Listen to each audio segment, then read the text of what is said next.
All right, some good news coming in on Chandrayaan-3, India's moon mission. The second orbit-raising maneuver has been performed successfully. These are inputs coming in. The second orbit-raising maneuver has now been performed quite successfully, which means the rover, the Chandrayaan-3 itself, is now cruising towards the moon, has entered space. The second orbit-raising maneuver has been performed successfully, and the next firing is planned for tomorrow between 2 and 3 p.m. This is the information that we have as Chandrayaan-3, after its successful launch barely a few days ago, it now has carried out the second successful orbit-raising maneuver, which means that it's moved past the Earth's gravitational pull and now is very comfortably cruising in space towards the moon. And the next firing is all set to be planned for tomorrow between 2 and 3 p.m. Now, the Isro, as we believe, has successfully carried out this for the second time. In fact, the first happened just on Saturday.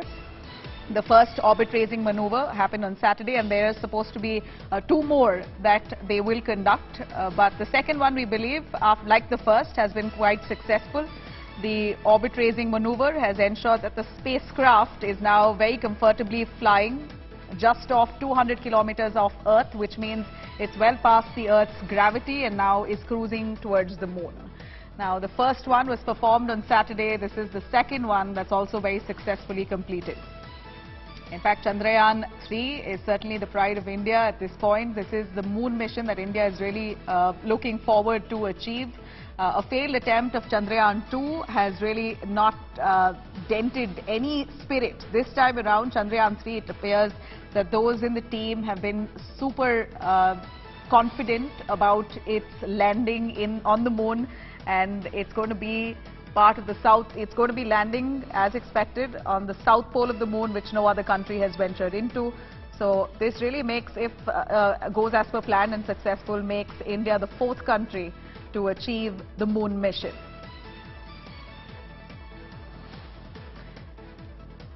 Let me get across to Pramod Madhav joining us live for more on that. Pramod, give us a little more on the orbit maneuvering mission, the second firing that's now been successful. Explain to us what this really means. Pramod. Well, it's something called as orbit-raising maneuvers, and what's happening. It's something called as orbit-raising maneuvers, and what's happening over here is that we are kind of using a slingshot technique where 5 times this particular module that was placed at 170 kilometers above the Earth's orbit will be raised 5 times, increasing it from 36,000, now it has 41,000 kilometers, and so forth. As it interjects with the path of the moon, as it revolves around the Earth, then it will be captured by the moon's orbit. That is called as lunar orbit insertion, and that is after the 5th orbit-raising maneuver it will occur, and the second one Isro has conducted successfully now. Okay, thank you very much for joining us on that, Pramod. Of course, this is a real proud moment for India as the orbit-raising maneuver has been successfully conducted for the second time around. 3 more attempts will be done, is what we hear. And the first that happened on Saturday was successful. The second that happened today has been successful. The spacecraft now is very comfortably cruising across space towards the moon to hopefully realize India's dream of to actually accomplish this very mission of the rover landing on the moon, studying the chemical composition of the moon, and really etching India's presence on the lunar surface.